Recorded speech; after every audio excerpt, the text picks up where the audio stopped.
네, 오늘은 대도무문 판관의 동상이 눈을 가린 이유, 대도무문 판관의 동상이 눈을 가린 이유라는 제목으로 하나님 말씀 전하겠습니다.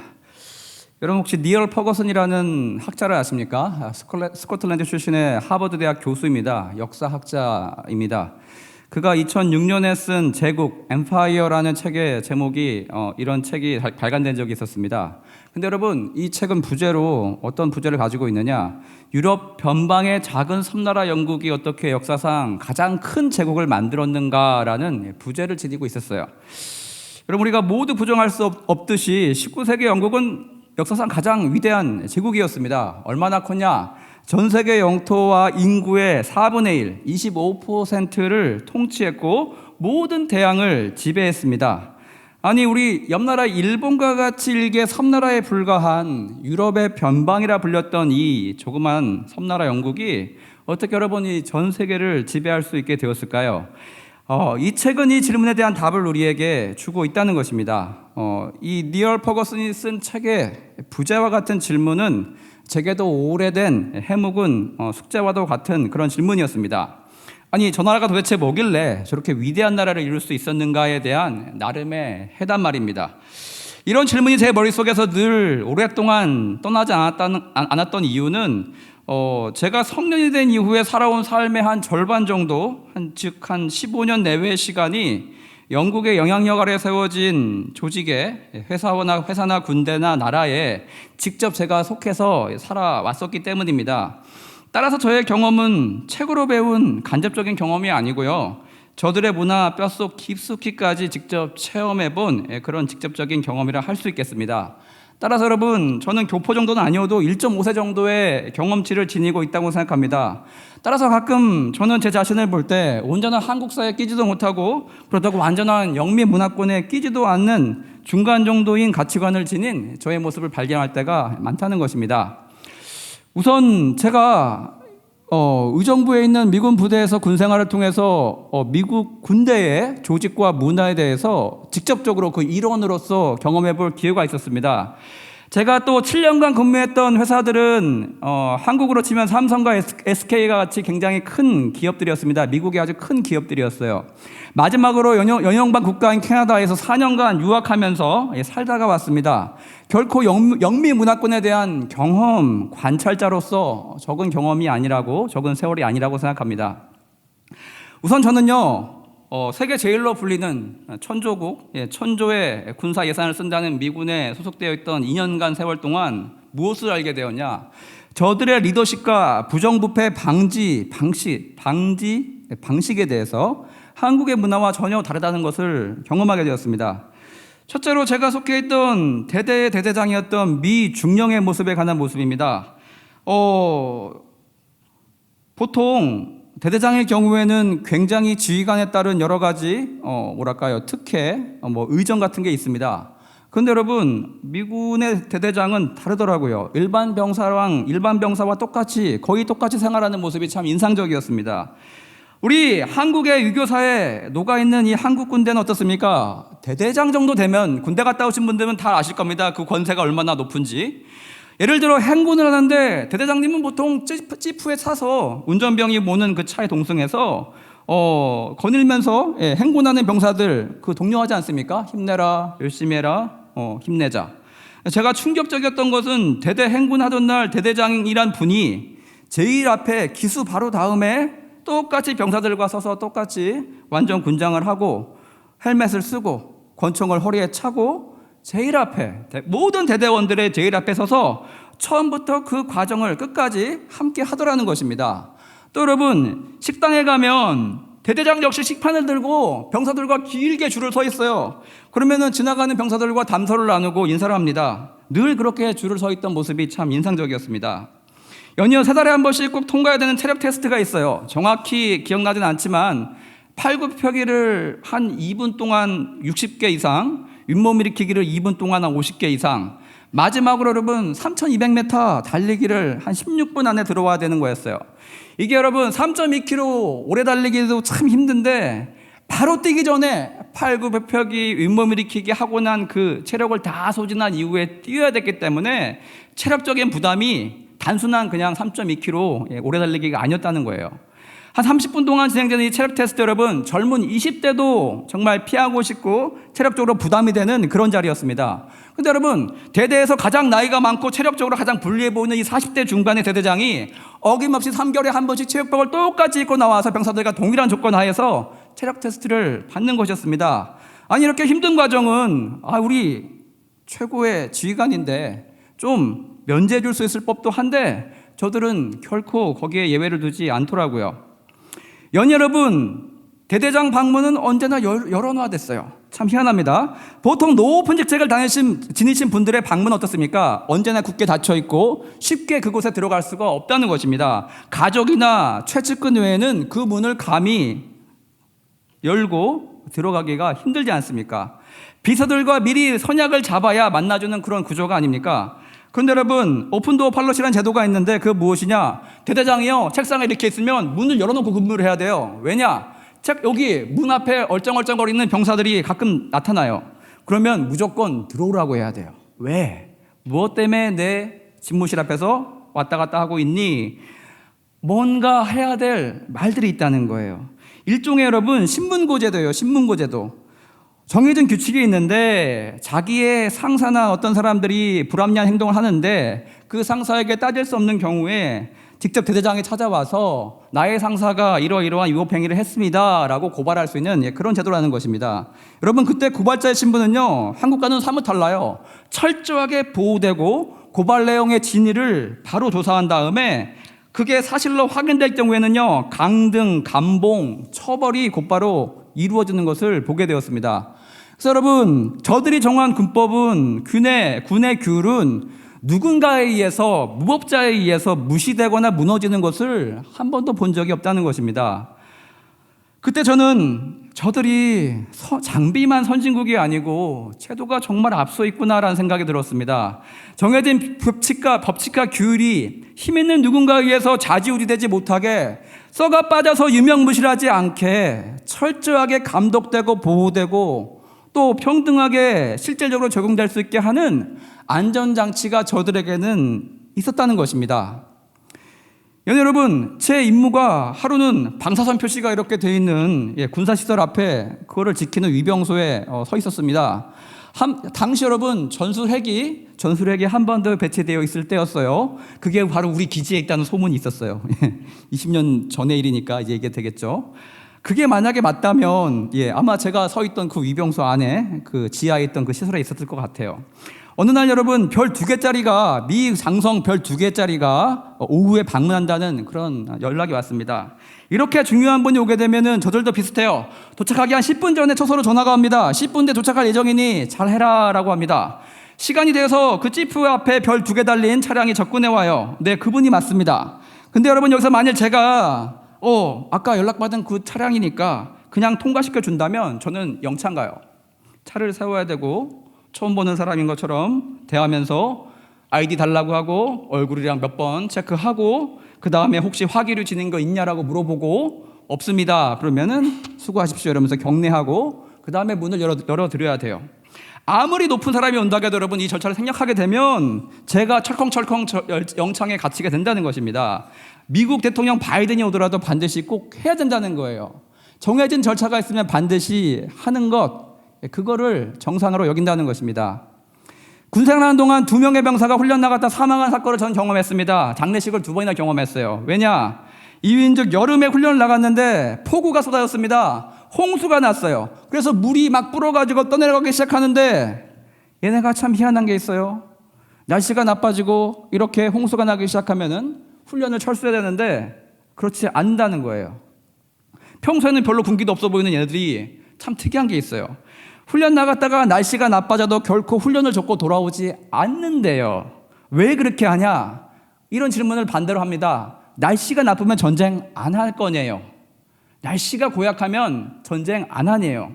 날씨도 훈련의 일부라고 생각하고 날씨가 아무리 험해져도 철군하지 않는다는 원칙이 있다는 것입니다.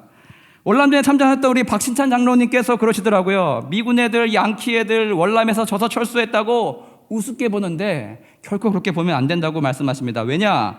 한국군이 월남에서 무적으로 잘 싸웠다고 칭찬하고 레전드로 취급받는데 미군이 다른 전쟁에서 어디 진 적이 있냐라고 말씀하시더라고요. 모든 전쟁, 큰 1차 세계대전, 2차 세계대전, 태평양 전쟁, 굵직굵직한 전쟁은 다 이기지 않았냐고 반문하는 것을 저와의 대화 중에 들은 적이 있었습니다. 장로님께서 하시는 말씀이 저들을 높이 사는 이유는 한국 군대가 행군하다가 갑자기 습격을 당하게 되면, 총격을 받게 되면 재 살겠다고 모두 일단 주변 도랑으로 일사불란하게 숨기 바쁜데, 미군 애들은 총성이 들리면 안전지대로 도망가기는커녕 각자의 역할대로 맡은 포지션대로 훈련받은 위치로 수비 대응을 곧바로 형성하고 방어태세를 치워달라는 것입니다. 여러분, 6.25 때도 이런 얘기가 많이 있었어요. 미군 병사 애들 대부분 참호 속에 머리를 내밀고 정조준해서 쐈대요. 즉 배운 대로, 약속한 대로 행동하다라는 것입니다. 최근에 우크라이나 전쟁에서 러시아군 보니까 여러분, 참호 속에서 총을 쏘는데 어떤 동영상을 봤냐, 혹여 자기가 맞을까 총을 머리 위로 들어서 이렇게 쏘더라고요. 여러분, 그게 맞겠습니까? 결코 맞지 않는다는 거예요.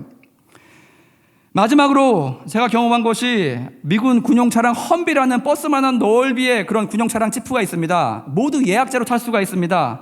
하루는 예약한 차량이 있었는데 마침 그 차량에 플라스틱 삼각대 알잖아요. 그 사고 나면 세워되는 플라스틱 삼각대, 이게 없는 거예요.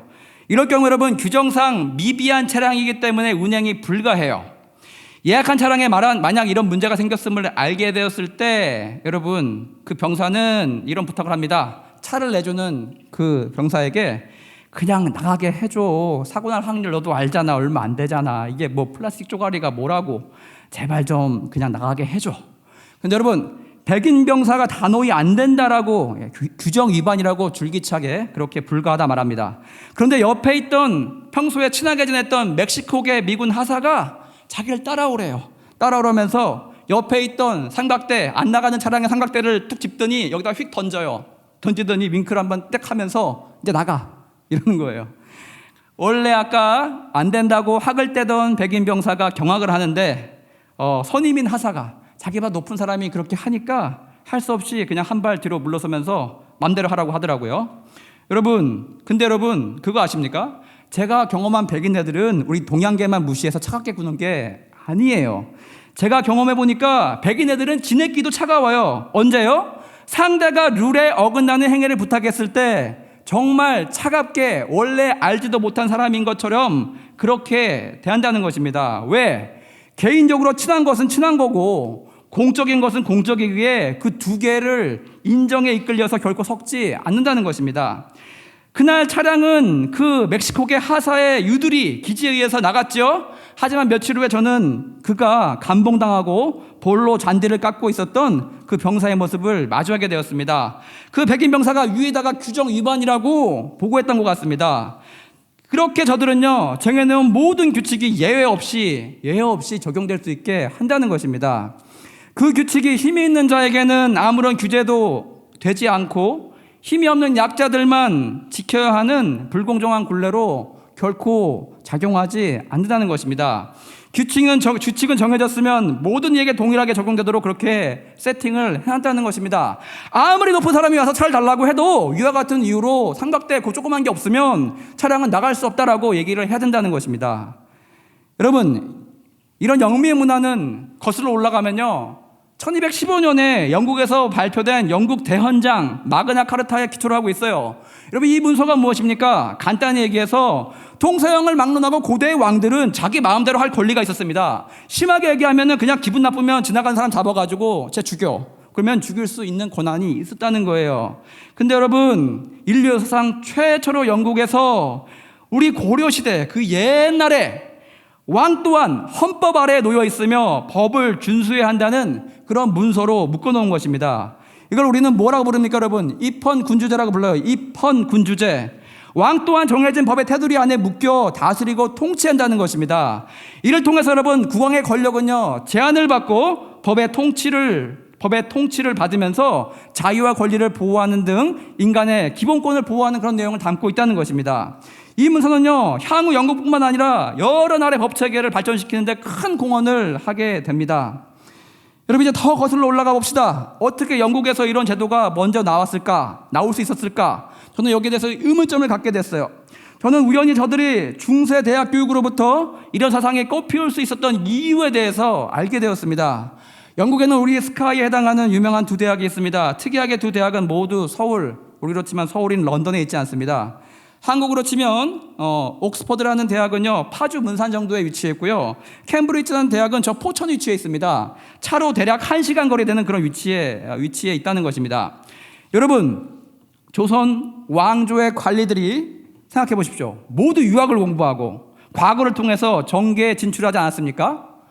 옥스퍼드는 1096년, 캠브리지는 그보다 100년 뒤인 1209년에 즉 우리 고려시대 태학 때부터 각각의 대학에서 성경을 가르쳤다는 것입니다. 당시 학생들이 배웠던 과목 기록에 남아있는 걸 보니까 오늘날 우리 목사님들이 신학대관에서 배우는 과목과 대부분 일치해요. 성경신학, 구약학, 신약학, 히브리어, 헬라어, 조직신학, 교회사 등등 영국의 관리들은요 성경을 공부했고요. 그 성경의 원리대로 나라를 통치하는 제도와 법을 짰다는 것입니다. 조선의 통치 개념이 유학이어서 논어맹자 대학을 공부한 조선의 모든 관리들이 모든 법체계 속에 유학을 통치 시스템 속에 녹게 만들었던 것처럼 영미문화권의 뿌리는요 대학에서부터 성경의 원리대로 말씀의 원리대로 철저하게 공부한 관리들에 의해서 법이 세워지고 법이 준행되고 법이 실행되게 그렇게 통치해 왔다는 것입니다. 그래서 그런지 여러분, 영국에서 출발한 타이타닉호 침몰 시에 여자와 어린아이는 26%밖에 죽지 않았는데 남자는 74%나 죽었습니다. 왜 그렇습니까 여러분? 성경의 원리대로 여자와 어린이들, 즉 약자를 보호하라는 레위기의 원리가 저들의 삶을 지배하고 있었고 통치 이념으로 작동했기 때문이라는 것입니다. 저들의 문화 속에 당연한 원리로 그렇게 녹아 있었기 때문이에요. 아펜젤로 선교사님도 1902년에 44살의 나이로 돌아가셨어요. 왜? 성경번역위원회가 일렀던 군산으로 가던 그 배를 타고 가던 중에 배 충돌 사고가 일어납니다. 그때 본인은 빠져나올 수 있었는데 선실 저 밑에 있던 정의여고 학생을 구하러 다시 들어갔다가 그만 빠져나오지 못하고 서해 바다의 배와 함께 수장되었다는 것입니다. 연년 제가 군대 말고 캐나다 살 때 겪었던 일화를 하나 소개하려고 합니다. 여러분, 캐나다에서는요 산 물건에 대해서 만족스럽지 않을 경우에는요 2주간 반품할 수 있는 규정이 있어요. 이게 얼마나 거리에 있어서 약자인 소비자에게 유리합니까? 포장을 뜯었어요. 이미 사용해봤어요. 근데 마음에 안 들어. 그러면 한국 같은 경우에는 뭐라고 합니까? 거기 꼭 써있죠. 주의사항. 물건을 뜯었을 경우에 포장이 처음과 같지 않을 경우에 반품할 수 없습니다. 근데 여러분, 얘네들은 물건 자체에 큰 이상이 없다면 포장에 뜯은 것은 아무 문제가 아니라는 것입니다. 제가 전구를 산 적이 있어요. 아시다시피 여러분, 전구의 색깔은 이 노란빛도 있고 저 형광색 색깔도 있습니다. 그래서 여러분, 실질적으로 얼마나 이 색깔이 노란지 하얀지는 꼽아봐야 알 수 있죠. 제가 식탁 위에 있던 샹들레 6개의 전구를 샀어요. 6개를 다 뜯어서 꼽아보니까 제가 원하던 색깔이 아니더라고요. 그래서 최대한 포장할 때든 그대로 잘 넣어서 가져갔습니다. 반품 코너에서 이럽니다. 하나만 꼽아보면 알 텐데 왜 6개 다 꼽아봤어? 그러길래 제가 6개를 다 꼽아봐야 전체적인 분위기가 어떤지 알 수 있기 때문에 그랬어. 그랬더니 오케이? 그래서 반품을 받아주더라고요. 여러분, 그 포장 비용 누가 냅니까? 제가 안 내요. 힘이 더 세고 돈이 더 많은 업체에서 부담을 합니다. 소비자가 이렇게는 만족스럽지 못한 경우에 내가 생각했던 거랑 다른 그런 기능을 제공하는 경우에 반품하고 싶을 때 고장이 나지 않는 이상 언제든지 반품할 수 있다는 거예요. 어떤 분은 재포장 비용을 소비자가에 반영되기 때문에 소비자가가 올라가는 그런 부메랑 같은 그런 안 좋은 제도다라고 그렇게 생각합니다. 반대로 저는요, 소비자가 물건을 사는 데 있어서 고민 없이 턱턱턱 집을 수가 있다는 거예요. 그렇기 때문에 여러분, 매출이 오히려 증대하는 효과가 있어서 그 비용을 얼마든지 상쇄시킬 수 있을 것 같다는 생각이 들었습니다. 어쨌든 기업을 상대로 싸워봤자 한 개인이고 약자일 수밖에 없는 소비자의 권리가 그렇게 잘 보장이 되었다는 것입니다. 여러분, 독특하게 영미문화권 가면은 여러분 팁이라는 제도가 있습니다. 음식값이 10,000원이면은 여러분이 15에서 20% 더 내야 돼요. 한국으로 치면은 10,000원짜리 음식을 먹으면 막상 계산할 때는 12,000원, 13,000원이 되어 있습니다. 제가 이걸 겪어보니까 왜 그러냐? 이 돈은 테이블에 시중을 두는 웨이트리스의 음식을 만드는 웨이트리스와 음식을 만드느라 수고한 주방장과 반반씩 나누어 갖게 되어 있습니다. 웨이트리스란 직업은 서양에서 어떻게 인식됐느냐? 일반적으로 생활고를 겪는 사람들이 거의 마지막으로 할 수 있는, 쉽게 진입할 수 있는 그런 직업이에요. 따라서 사회에 경제적으로 취약한 사람들이 주로 근무하는 그런 근무 형태라는 것입니다. 그들이 물론 시급을 받죠. 하지만 그것으로 물가가 비싼 영미문화권에서 한 가정을 부양하기가 어렵다는 것입니다. 그래서 팁이란 무엇이냐? 십시일반의 제도예요. 웨이트리스에서 감사의 마음도 전하고 그의 생활도 윤택하게 해주기 위해서 시급보다 많게는 2배 이상의 돈을 받아갈 수 있게 그렇게 배려해 준다는 것입니다.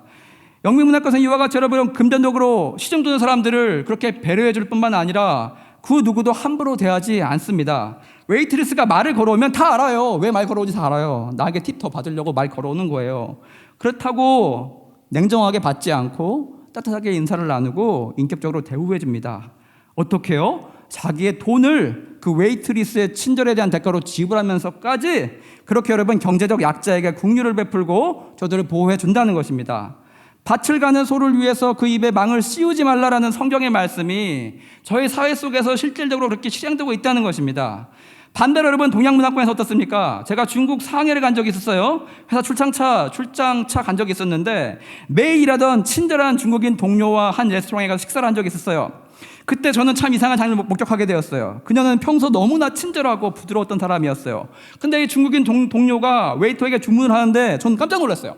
너무 엄하고 딱딱한 표정과 위험 있는 목소리로 주문을 하는 것입니다. 이때 웨이터가 혹시 상처라도 받을까라고 표정을 딱 봤더니 전혀 그래 보이지 않았어요.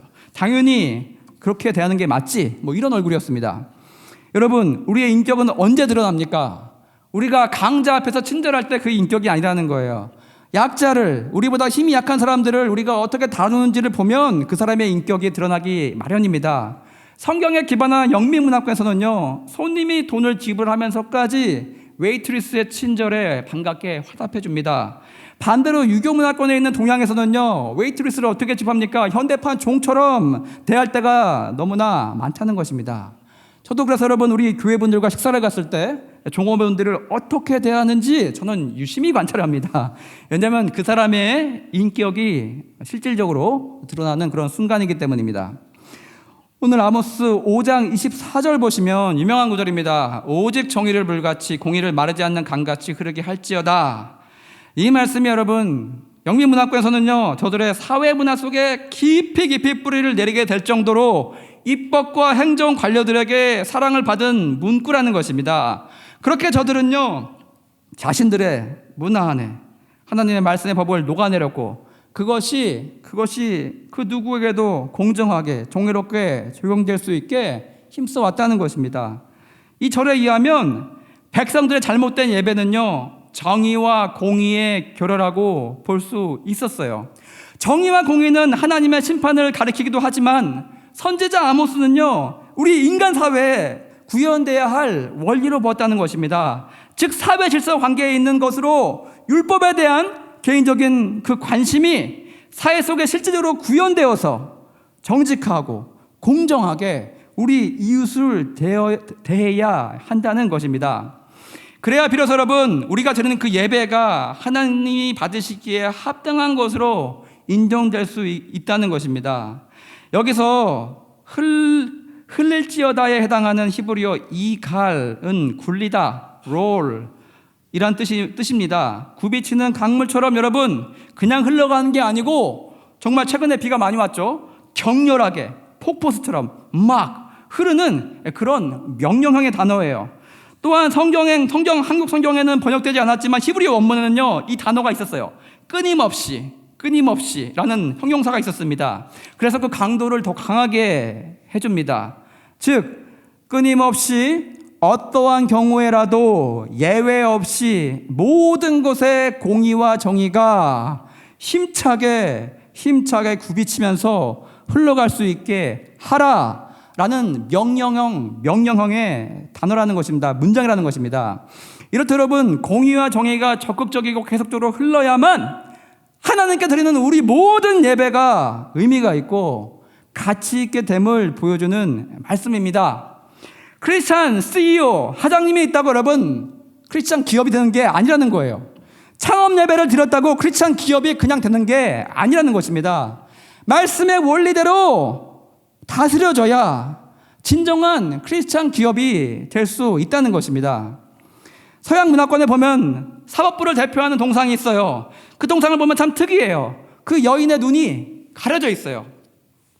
천 같은 걸로 묶여져 있어요. 그리고 한 손에는 저울을 들고 있고 한 손에는 칼이나 법전을 들고 있습니다. 이것이 뜻하는 바는 무엇입니까? 법 앞에 서 있는 사람이 누구인지, 어떤 사람, 어떤 위치에서 온 사람인지, 나와 친분이 있는지 없는지 보지 아니하고 왼손에 들려있는 법대로 하나님의 말씀대로 판결되어지고 선고되어야 한다는 그런 의미를 지닌 동상이라고 할 수 있겠습니다. 여러분, 이는 성경에서 기인한 것으로 잠언에서도 이런 말씀이 있지 않습니까? 친한 벗에 낯을 봐주는 행위는 하나님 앞에 공정치 못한 행위라고 분명히 경고하고 있습니다. 그럼 오늘 GBS 성경교재 다윗을 보십시오. 밧세바가 간음하고 그 남편 우리야를 전장에서 음모를 짜서 죽게 만듭니다. 이 살인죄에 대해서 하나님은 어떻게 다윗에게 치리하고 있습니까? 레위기법에 보면 남의 양을 강탈하면 율법에 따라서 4배를 갚아야 합니다. 4배. 하나님은 억울하게 죽임당한 우리아의 목숨에 대해서 이후 다윗의 아들 4명의 목숨을 앗아가게 하셨습니다. 첫 번째, 다윗과 밧세바 사이에 죄 중에서 태어난 첫 번째 아들, 어린 아이일 때 죽게 만들었고요. 연이어 다른 여인에서 태어났던 배다른 아들들이겠죠. 암논과 압살롬과 아도니아가 서로가 겨눈 칼날에 죽게 하셨습니다. 하나님께서 레위기법을 언제 주셨어요, 여러분? 시내산 광야에서 모세에게 이 법을 주셨다는 것입니다. 그 법을 주실 때 왕이라고 뒤를 봐주고 왕이라고 특혜를 준 적이 결코 없었다는 것입니다. 그가 왕이든 그가 일반이든 그가 천민이든 그게 노예든 신분에 상관없이 하나님의 법 적용함에 있어서 여러분 예외가 없이 공정하고 정의롭게 실행되었다는 것입니다. 연이어 하나님 말씀의 영향력 여러분 길다는 거예요. 그 기나긴 세월을 관통해서 일관되게 적용되고 있다는 것입니다. 그때는 맞았어요. 그래, 레위기 때는 그렇게 하라고 했지. 하지만 이제 시간이 한참 지났어요. 다윗 왕 때 그 옛날 얘기야. 지금은 그렇지 않아. 그때는 맞고 지금은 틀리다라고 그렇게 말씀하지 않았다는 것입니다. 한번 정해진 원칙은 여러분 계속해서 원칙으로 일정하게 지켜져야 한다는 것입니다. 마지막으로 제가 유학했던 캐나다 신학교에 한 번은 한국인 학장이 선출된 적이 있었어요. 그때 여러분 서양인들의 시각에서 봤을 때 참 이상한 일이 벌어졌습니다. 학장 문 앞에 수많은 축가 화분이 도착해 있는 것을 보고 교수진들이 깜짝 놀랐어요. 왜냐? 서양 문화권의 부정부패가 적은 이유는 맡겨진 일에 대해서 하나님이 그 자리에 자기를 임명해 주셨다는 청지기 의식이 강하게 녹아있기 때문입니다. 그 어떠한 높은 자리에 임명이 될지라도 그리 과하게 축하를 표하지 않는다는 거예요. 왜냐? 그 자리는 자아 실현하는 자리가 아니에요. 자기 자체의 성공을 드러내는 입신양명의 자리도 아니라는 것입니다. 반대로 하나님께서 자기에게 맡겨주신 그 임무에 대해서, 거룩한 임무에 대해서 맡겨진 기간 내에 공정하고 올바르게 잘 하나님의 마음에 합당하게 수행해야 한다는 의무감과 부담감이 저들에게는 크게 작용하기 때문입니다. 그 자리가 죽는 자리인데, 그 자리가 자신의 살아있음을 자랑한 자리가 아닌데 그거를 축하해야 될 하등의 이유가 없다는 것입니다. 그래서 그런지 자신에게 부여된 권한 외에 어떠한 사적인 부탁이나 사적인 청탁에 대해서는 저들은 터부신다는 거예요. 권력자의 상에서 떨어진 콩고물에 묻혀서 자기 것을 삼으려고 하는 여러분 우리의 썩어빠진 유교 문화와 달리 저들은 거룩하고 깨끗하게 자기에게 주어진 맡겨진 임무만을 거룩하게 수행하려고 하는 그런 마음이 깃들어 있다는 것입니다. 여러분 이것이 영미 문화권 가운데 녹아 실행되고 있는 성경의 원리, 말씀의 원리예요. 그 말씀의 뿌리를 보지 못한 사람들은요 그저 막연하게 인간적이고 살기 좋은 나라처럼 보여서 이민을 결정하고 뭔가 우리보다 앞선 나라, 우리보다 GDP가 높아서 1인당 GDP가 더 많아서 우리가 왠지 배워야 될 것 같은 선진 문물로 인식하고 그렇게 유학을 가는 경우가 많다는 것입니다. 여러분 하지만 그게 아니라는 거예요. 그 문화 속에 힘차게 흘러내려가는 성경의 원리가 녹아 있다는 것을 우리는 알아야 한다는 것입니다. 이 말씀의 원리가 성경의 원리대로 살아가라고 힘쓰지만 여전히 우리 안에 녹아있는 과거의 구습과 충돌하면서 싸우고 있는 우리 삶 가운데도 여러분 매번 승리하기를 소망합니다. 그 원리가 우리 삶 가운데 하나둘씩 실질적으로 실현되어져 갈 때 세상은요, 우리를 보고 아름다운 나라라고 칭송하게 될 거예요. 우리를 배우고 싶어하는 나라로 그렇게 우리를 높이 평가하게 될 것입니다. 왜입니까? 우리 것이 아니라 하나님의 것이, 하나님의 원리와 말씀이 우리 안에 살아 숨쉬고 있게 되기 때문이에요. 모든 법과 행정과 통치와 판결 가운데 하나님의 숨결이 간접적이든 직접적이든 묻어나기 때문이라는 것입니다. 다시 처음으로 돌아가서 오늘 제목 중 부제죠. 대도무문이라는 한자 성어가 있습니다. 사람으로서 마땅히 지켜야 할 큰 도리나 정도에는 거칠 것이 없다라는 뜻입니다. 사람으로서 마땅히 지켜야 할 큰 도리나 정도에는 거칠 것이 없다. 즉 여러분, 올바른 길을 걷는 사람이라면 숨기거나 잔재들을 부릴 필요가 없다는 것을 말합니다. 여러분, 믿는 자에게 우리의 큰 도리는 무엇이겠습니까? 거칠 것이 없는 큰 도리는 하나님의 법이라는 거예요. 그리고 그것이 여러분 기와 지위를 막론하고 모두에게 공정하고 일정하게 실현되어져야 함을 뜻하는 것입니다. 즉 하나님의 법이 적용됨에 있어서 억울한 자가 없게 하고, 그 법은 특히 약자들을 보호해 줘야 됩니다. 나아가 여러분, 법을 한번 정해놨으면 그게 유명무실하게 있는 것이 아니라 법이 공정하게 모든 사람들에게, 그가 왕이 되었든 그가 권력자가 되었건 그가 천민이 되었건 그가 노예가 되었건 언제나 공평하게 적용되고 실행되어야 한다는 것입니다. 오늘의 말씀 정리하겠습니다. 영미문화권 나라에 대해서 우리 눈에 저들의 문화가 앞서 보이고 아름다워 보이는 이유는 성경의 원리가 저 삶 속에 녹아 있기 때문입니다. 실제로 말씀에 입각한 법에 의해서 저들의 사회가 움직이고 있습니다. 그 적용하기 위해서 여러분, 그 누구에도 예외가 없어요. 그 질서를 파괴하려는 어떤 시도 성공하지 못하도록 엄하게 여러분 법으로 다스리고 막고 있는 바로 성경에 기반한 원리, 그것을 지키고 있는 것이 우리가 그렇게 담고 싶어하는 영미문화라는 것입니다.